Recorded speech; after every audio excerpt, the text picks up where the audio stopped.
you, Mr. Prada. Distinguished ladies and gentlemen, I was just reading the program for the day. I don't know if you've left them enough time even to have a cup of tea in between somewhere.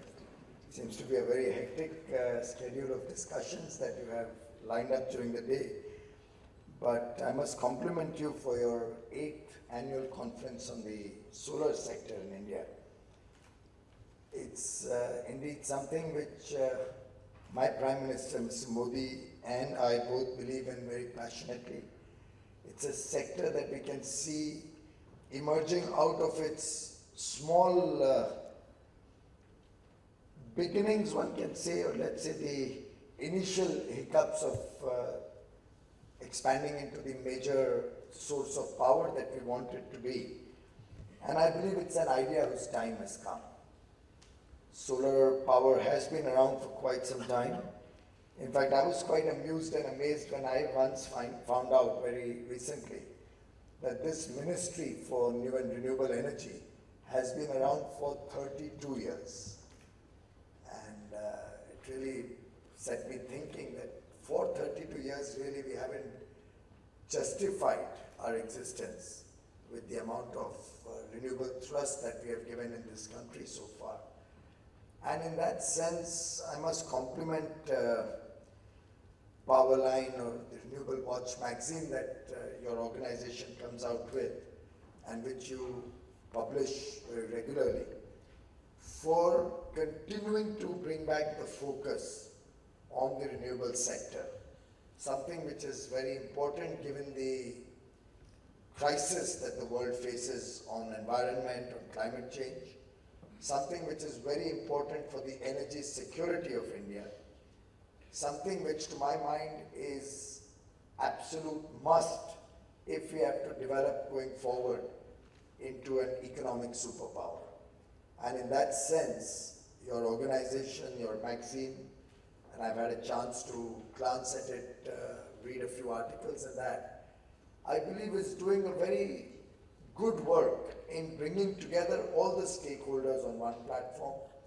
It's doing very good work to disseminate innovation, latest technologies, availability of finance, availability of suppliers, developers.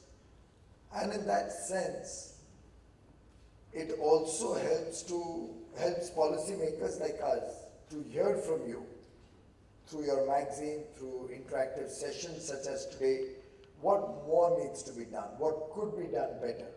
Obviously, sitting in the government, one does get feedback from a variety of sources, but crowdsourcing of ideas and thoughts, which can be done through a magazine such as yours, will certainly help us in policy formulation much better than just working within the confines of government or confines of the ministry in coming out with better solutions.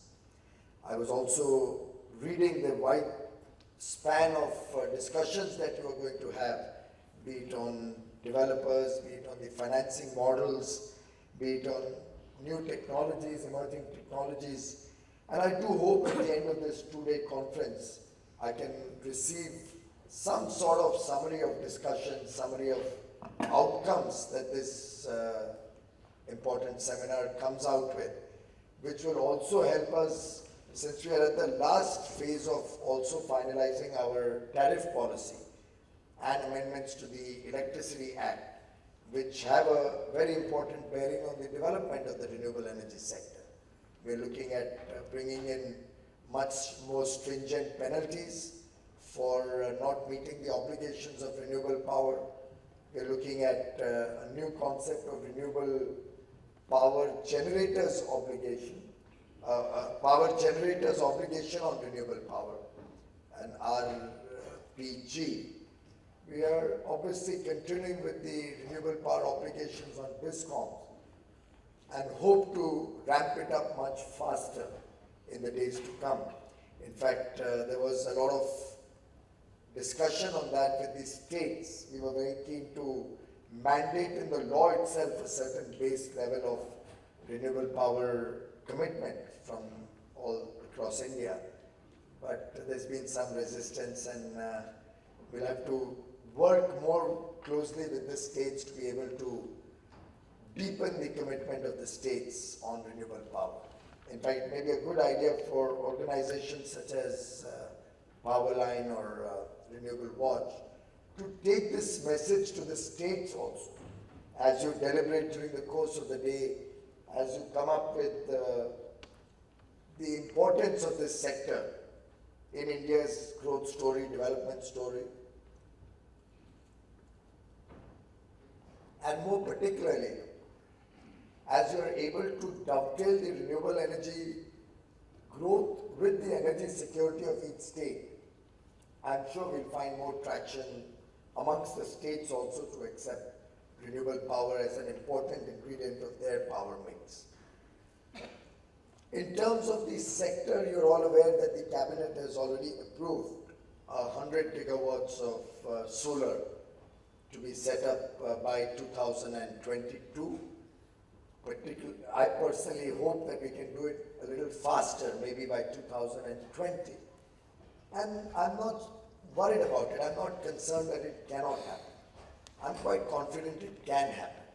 And given the enthusiasm I'm finding not only within India but across the world to invest in this sector, to come to India and participate in this great growth story, I'm fairly confident that we can achieve these kind of aggressive and ambitious targets. There are 4 or 5 elements which need to be looked at, which will be the enablers for this success of this program. Obviously, we are all looking at the DISCOM story as a very, very important element of the success also of the renewable sector, while it impacts the entire power sector or energy sector as a whole. But for the renewable energy sector, it's going to be very, very critical that DISCOM ability to pay on time does get strengthened in the days to come. We are seized of the matter. We have a committee looking at the DISCOM finances, looking at what needs to be done, what can be done, how we can handhold the DISCOMs to come out of the almost self-created problems that some of the DISCOMs have. We are working on the DISCOM story very clearly, and I do believe it's going to get sorted out in the next 3 or 4 years. But at the same time, unless solar energy becomes more viable, comes closer to grid parity, it's going to be very difficult for DISCOMs to be able to take the message to their people that they will have to pay more for power to sustain renewable energy. While it's good, clean energy, it's sustainable, it brings in energy security, all the good things are very much there. But we are still an emerging economy. We are developing our industry, giving energy access to all the poor in the country. And affordability of power is an integral and important aspect of power reaching all the people in the nook and corner of the country. In fact, elections are won and lost on the cost of electricity to the consumer. So you can imagine the resistance to any impact on costing that renewable energy or higher cost of solar power has on the entire system. We on our part are working to see how we can mitigate the counterparty risk, at least in the initial phases, till we get the DISCOM finances in order. And we are trying to bring in intermediaries such as NTPC or Power Trading Corporation to see if they could aggregate the purchase of power, reduce the counterparty risk, and encourage more people to come into this sector. At the same time, we are looking at innovative ways to finance the renewable power. I have talked to REC and PFC to see if they could have a separate window for renewable power. We'll talk to the other banks also to keep the interest cost reasonable. Of course, they will also have to look at the credit risk of the borrower. So it can't be that I can force them to lend at a particular level. It will, of course, be calibrated to the credit risk of the borrower. But I do hope to persuade the bankers and financial institutions to look at renewable power in a separate window so that we can look at lower costs of funding.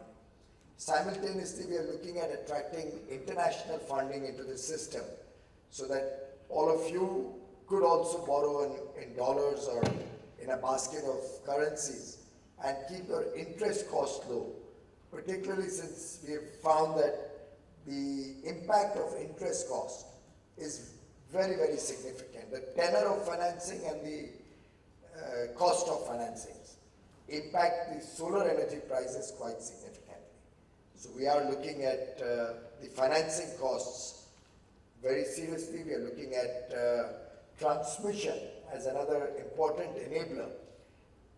Several green energy corridors are coming up at an investment of nearly $6 billion or 38,000 crores. And we stand committed to expand the green energy corridors so that the power that is generated through solar energy or other renewable energy sources can be fed into the grid without an additional cost to the suppliers or to the system. I'm sure you're aware that we are bringing into the Act a provision that all interstate transmission of renewable energy will be at zero cost to the developers or to the DISCOMs. And that will be socialized over the entire transmission system, which I hope will help us to expand the transmission corridors and keep your costs low. Several states have already brought in regulations to also make the intrastate wheeling of power or transmitting of power through their grid free of any cost.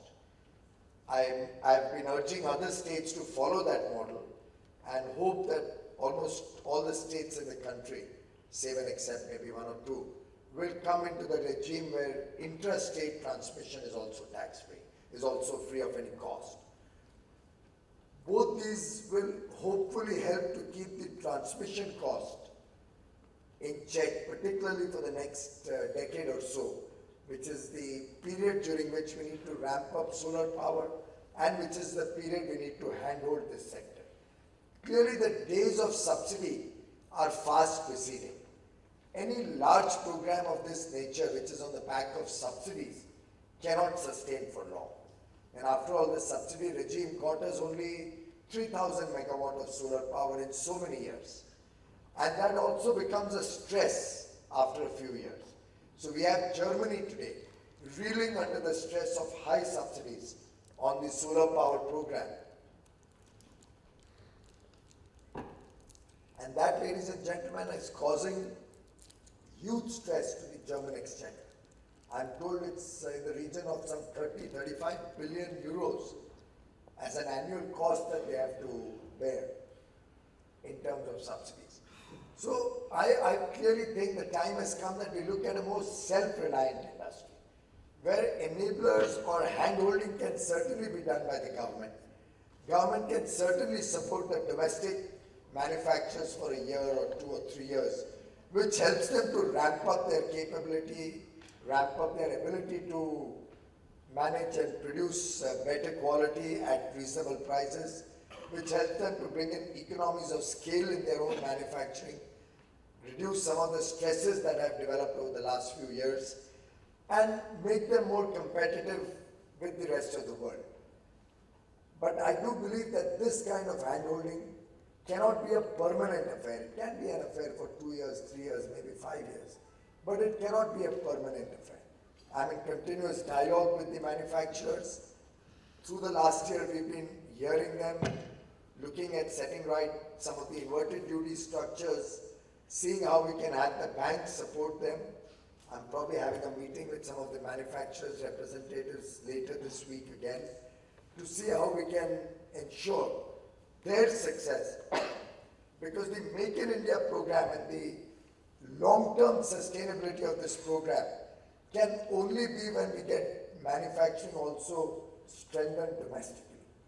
So while we are building up a large base of solar power in the country, a lot of it will continue to be imported till our domestic manufacturers can ramp up their capabilities.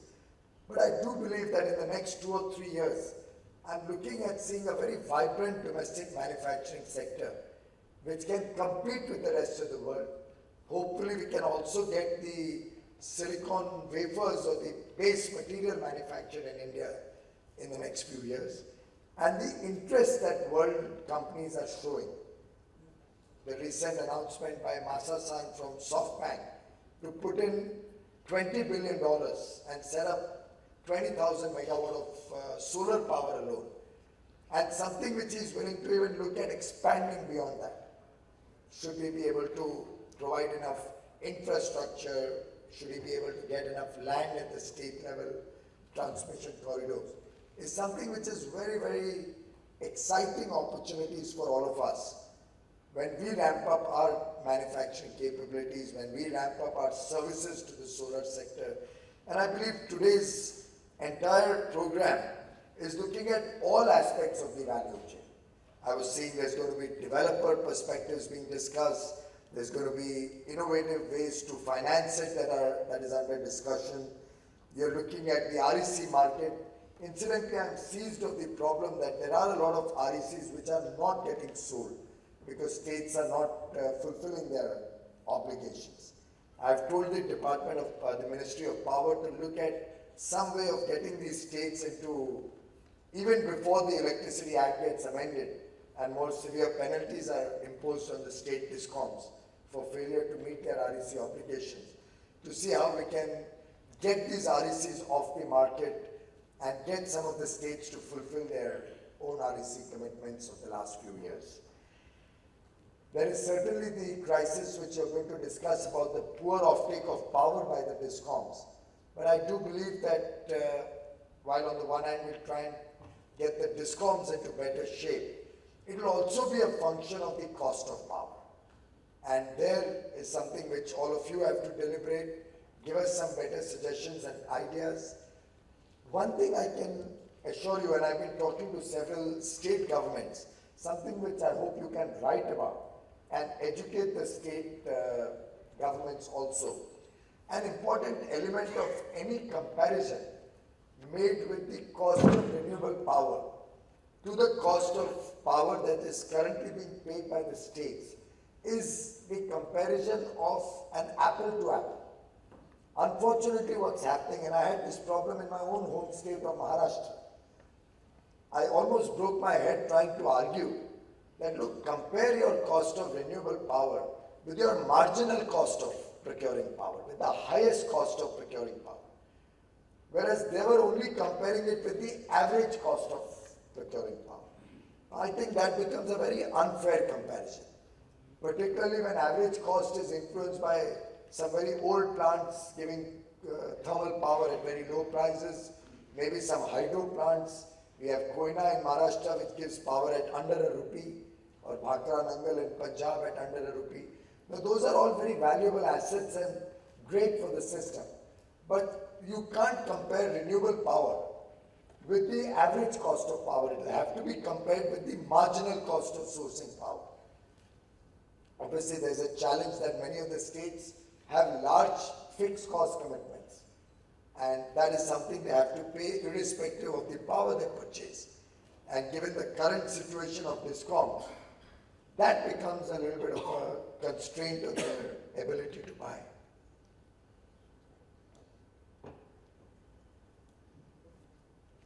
But at the same time, I think in the overall context, the tide is turning, things are changing, states are getting responsive.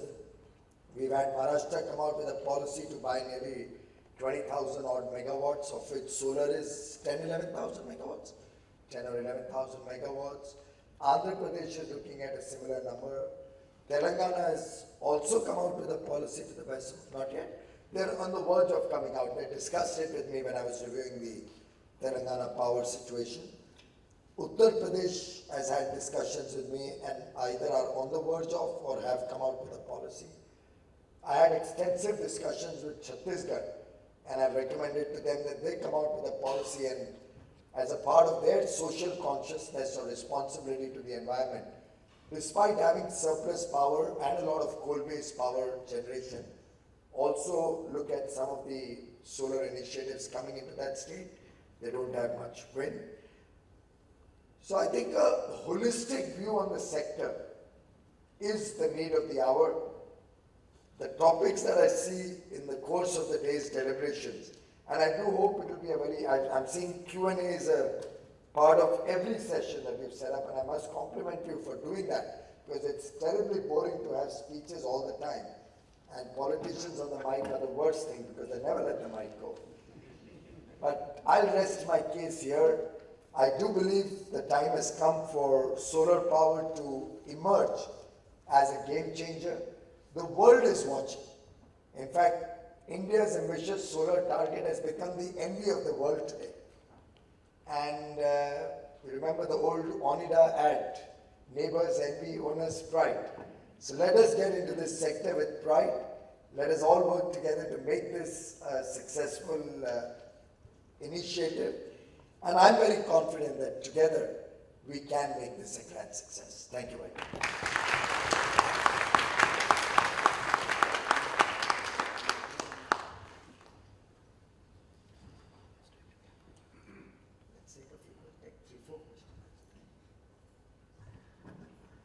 We have time for 3 or 4 questions. Thank you, Minister, for a very thought-provoking, insightful, and inspiring address as well. Sorry? We can do 2 sets of 4 questions. 2 sets of 4 questions, okay. Just 1 or 2 questions from me to begin with. What do you can't even get publishers off the mic. What do you see as the biggest challenge, Minister? The one that you feel represents the biggest threat to your program? That's one. The second question, which has been, somebody has asked me to relate to you, is are you satisfied with the performance of the industry, and is there any area that you feel industry is lacking in its response? Or that's one. The other questions, if you can please raise the questions now. We'll start with the right side, please. Just the questions, please. Yeah, and short questions, please, if you can. Front row. Go ahead, sir. And if you can identify yourself as well, please. Sunil Jain. Yeah, from Hero Energy. Go ahead, sir. Yeah. So, as the prices for the solar energy are falling in the country, is the government in future thinking of going from bidding to feed-in tariff basis? Thank you. Next question. Go ahead, sir. You have a question, please.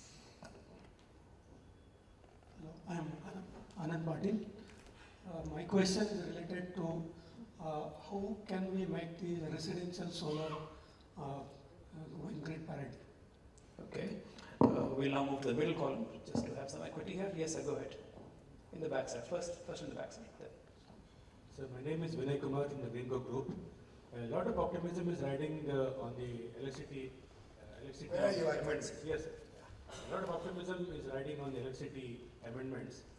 We would like to have an idea about when is it going to become a reality, when is the Parliament going to pass it, and are you confident of the Parliament passing it? Okay. Next question. Here, sir. Go ahead. Second row. Sir, this is Suresh, representing Varrock. Sir, go ahead, sir. I just want to know whether the central policies has been forced to deploy parallelly by state discoms. In central policies like MERC regarding RECs and everything, is that policies are to be deployed parallelly by the state regulatory commissions? Okay. All right. We'll move to the left side now. Yes, please. First row. First, yeah. Go ahead, sir. I'm Pranav Mehta from National Solar Federation. Here, from National Solar Federation. You rightly said that enablers will be of great help, like RPO, RGO, etc., and also innovative financial solutions. But till the grid parity is achieved, some handholding is required, which may be in the form of viability gap funding, which may be in the form of interest subvention, and proper utilization of National Clean Energy Fund. So, in fact, we are very happy that all these 5,000 crores, three things announced, everything is fine, but still this attention. Thank you, sir. Go ahead, please. Next one.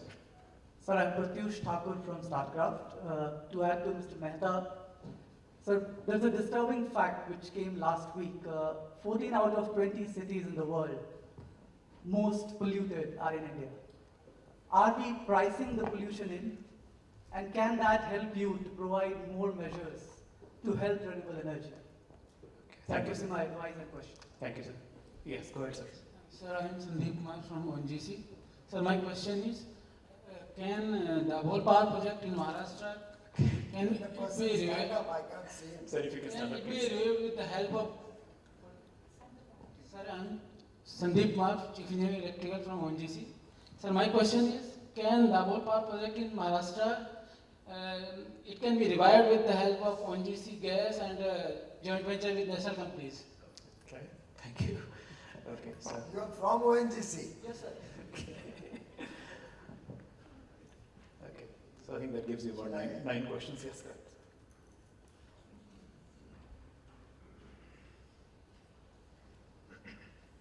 Thank you. Alok, to answer you, the biggest challenge or threat to the program, to my mind, is going to be if we land up getting very high cost of solar power in the first 2 or 3 iterations of bidding rounds, we will land up killing this sector. And therefore, I'm very keen and I'm supporting what Pranav Bhai said, that till grid parity is achieved, we are going to try and handhold a little bit, particularly the domestic manufacturers, we are looking at handholding them. We are trying to support the PSUs who have committed to set up the first 10,000 megawatts amongst them. Also, in some sense, to try and keep the prices reasonable. Because if the prices land up continuing to be very high, for example, today's CRC calculation of 7 rupees is unreasonable. At that price, this program is doomed for failure. So while I'm in any case going to sort out the DISCOMs, that's something which we will work with the DISCOMs. There could be 1 or 2 truant states who are not willing to improve. Beyond that, other states who are willing to move 2 steps forward, we will support them fully to come out. That part we can take care of.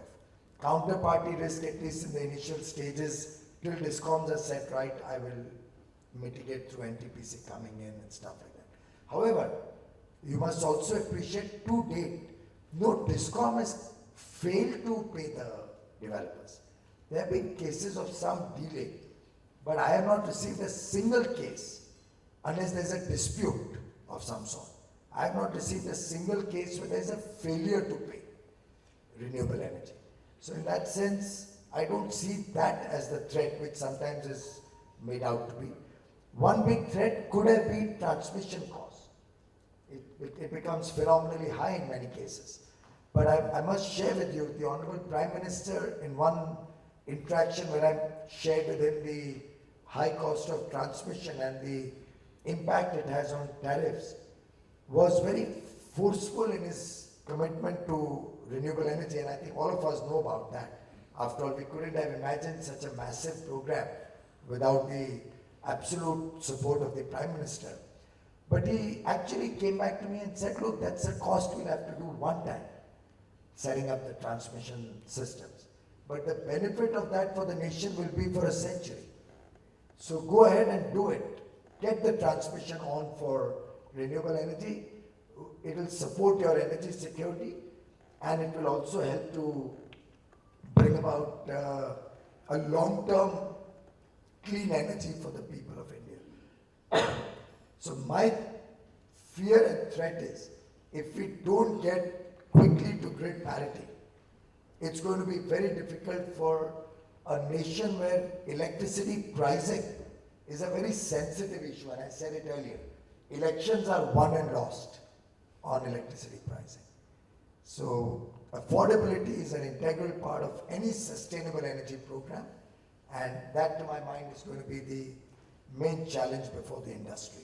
Tying up long-term funds at competitive prices, keeping our overall costs down, ensuring that technology is good, so you don't get useless technology. And that, to my mind, is the problem of what Sunil said. The feed-in tariff, and many of you are coming back again and again to that. This must be the 18th time Sunil has asked me this question. But it's okay, he will learn with experience. I'm glad that in Hero Honda they don't have CVC and CBI to check on their purchases and their systems. But clearly government will have to be more transparent. Government procurement will have to get more and more open. And feed-in tariffs certainly are an encouragement for inefficiency. Feed-in tariffs certainly open up the opportunity to gold plating. And you can forget about it, Sunil, if you're still living in that old age. And it's get this message loud and clear. I mean, 1 megawatt, 2 megawatt, those small off-grids that we are planning to set up, or what these small entrepreneurs will set up, we could have a feed-in tariff at that level, which could then find its own place with bidding setting the benchmarks. But please be prepared to bid honestly in a transparent manner. That is the hallmark of this government, which we are very proud of. We have been able to get rid of corruption from the system. We have been able to get the benefit of very aggressive bidding in LED lighting, for instance, where prices have fallen, from 310 rupees, which was being purchased by the erstwhile government in February 14, barely a year ago, to 74 rupees discovered in the last price 4 days ago. That's a reduction of more than 75%. And we are proud of that, and I hope all of you will also share in that effort to make prices competitive, Sunil, you included. And Hero Honda certainly will be an integral part of all our programs going forward. And we do hope you set up your 10,000 megawatt in the next 2-3 years. Because, by the way, an appeal to all of you, the income tax exemption and the accelerated depreciation is available up to March 2017. And all of you, maybe ONGC, maybe Hero Honda, all the companies in the country who are making large profits and are paying marginal rate of tax at 33%, are the maximum gainers if you set up your plants by March 2017. After that, there is going to be a phase out. The Honorable Finance Minister is on record that as he brings the tax rate down to 25, he will have to phase out all these concessions. So get cracking, Sunil, attend less seminars and conferences, go and get some land and set up some solar plants quickly. About satisfied with progress of industry, obviously the answer has to be a yes and no. I do understand you worked with a lot of constraints in the past. Despite those constraints, the industry has been able to stand on its own, and I must compliment all of you for that. But the day you become satisfied with what you've done, it's the end of your road for you. I remember when we were finalizing our 1-year achievement program and the dissemination of the achievements to the people of India. I, for one, was arguing very vehemently that, you remember our phrase, Saal Ek Shuruaat Anek. You must have, I hope, read it. And if you haven't read that, then I'm in serious trouble, because I tried to reach out as much as possible to everybody. With the Saal Ek Shuruaat Anek. And I was arguing that it has to be Saal Ek Kaam Anek. We've done so much. When we got all the ministries giving back their feedback on what has been the major achievements, not the micro, not the routines. We had 160 pages. And I, for one, Alok, was tested for my pressy writing skills, along with my team, of course, to get all of that into very small packages which could be given to the people, or the 5 ads that we came out with to keep costs low. You saw that we didn't splurge on large pages, each ministry coming out with days and days of large ads. We didn't do any of that. The entire government capsuled all of it into a small presentation to give the highlights of what has happened. But my leaders very rightly pointed out to me that the day we start saying Kaam Anek, we'll stop that urge or that desperation to do more. So let's leave it at Shuruaat Anek. We have miles to go. We have a lot of work to do. And let's continuously challenge ourselves with even more aggressive targets. So really, none of us can ever be satisfied with what we've done. And Pranab Bhai, at his age, I don't mean to sound that you're very old, but I must compliment you that at his age, his enthusiasm probably beats some of our enthusiasm on this road.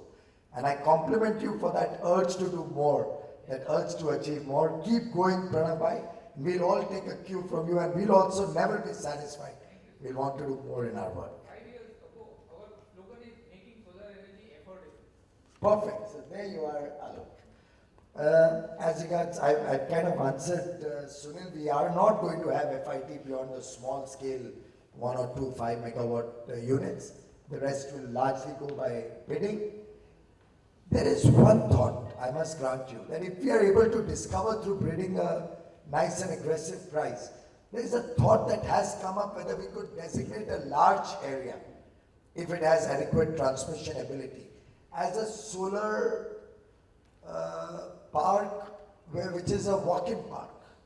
That thought has been floated in the ministry. I have an open mind. I'm not averse to anything. As long as it's transparent, it is equal opportunity for all, and there is absolutely no discretion in the ministry for me or for anybody else to select and benefit a few over the others.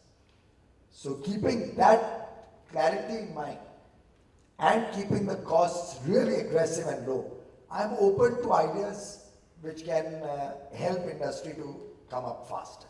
So if you have any brilliant ideas on that, I'm open to your discussing during the course of the day and coming up with something. Sir, residential does face the challenge of cross subsidy, because residential tariffs, particularly at the lower end of consumers, has a subsidy element, because of which rooftop solar does not become easily viable. It also has the challenge of the afternoon hours when it produces the maximum and needs to be fed into the grid through net metering, at which time the DISCOMs don't have the ability to use that power. So we'll have to be real about it. I have an aggressive 40,000 megawatt target on rooftops, but I'll have to see where it can be best utilized. How much of the offices and factories which pay very large tariffs are suitable for that program. We'll also have to see where the large residential consumers, for example, a person like me pays very high tariffs in my home in Mumbai. So for me, it would be a great viable option. But in the multi-storied buildings that we live in, the ability gets largely reduced. So all these challenges are there. Please discuss this during the course of your seminar and come up with solutions how we can bring, if not grid parity, at least near grid parity.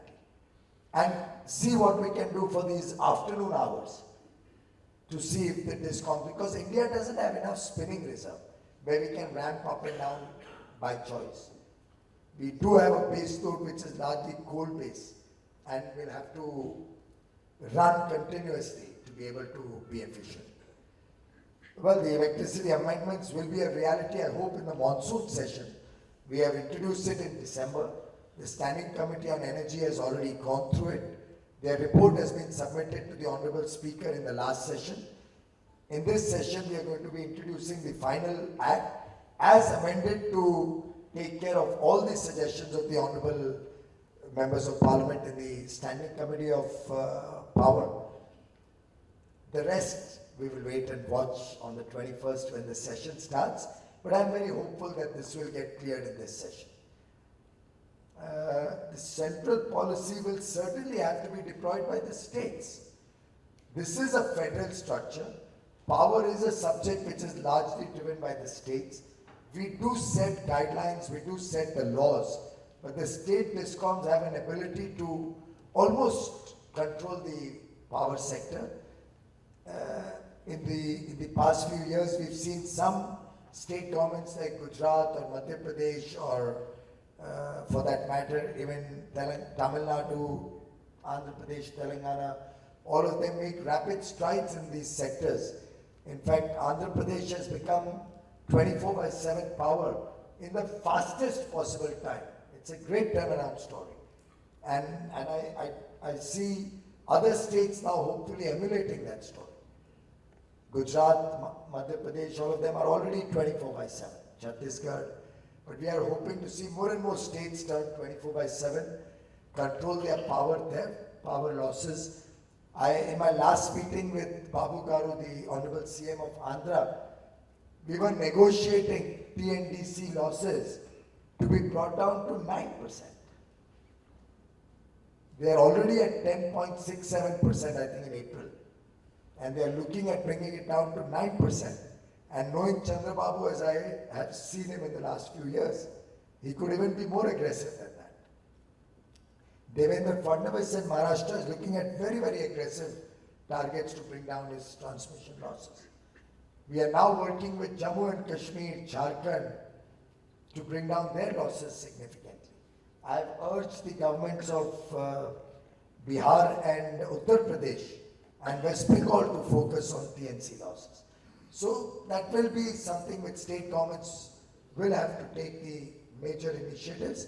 We on our part are spending nearly 1,11,000 crores to help upgrade the transmission, sub-transmission and distribution network through the Deen Dayal Upadhyay Gram Jyoti Yojana and the Integrated Power Development Scheme, all of which put together I do hope will see some significant reduction in the losses.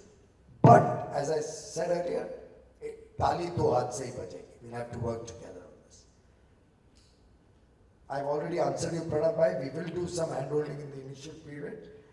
The gentleman who spoke about the 14 out of 20 most polluted cities in India will obviously also appreciate that a large part of it comes out of vehicle pollution.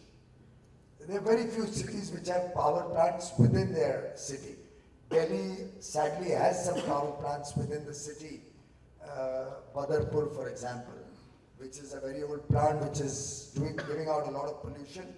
I believe the NGT has come out with some instructions to the state government, and I do hope they will implement those instructions very quickly. On our part, the effort to ramp up renewable power nearly fivefold to 175,000 megawatt is our humble contribution to make our cities and our country cleaner, greener, and leave behind a better planet for the next generation. Rooftops is an effort in that direction, but we recognize that we have to tackle this problem of climate change and environment, and that is why this major thrust on renewable energy. Lastly, on the ONGC gentleman's question, I'm happy to inform you that 1.98 MMSCMD gas has been won by RGPPL in the first round of gas auctions that was done some time back. The RGPPL plant is going to start operations very soon. We are also looking at other methods of reviving the plant, particularly the LNG facility that they have.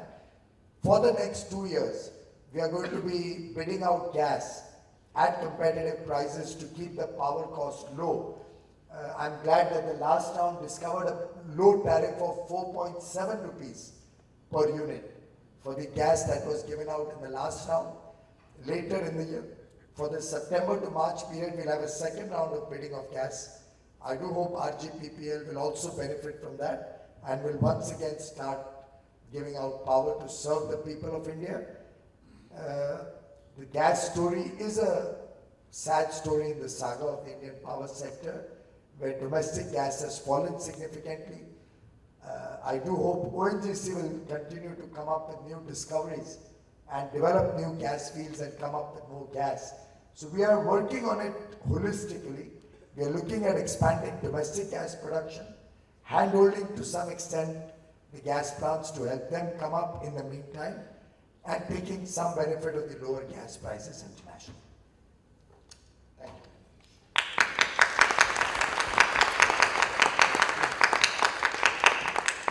Thank you, Minister, for spending time with us despite your very busy schedule.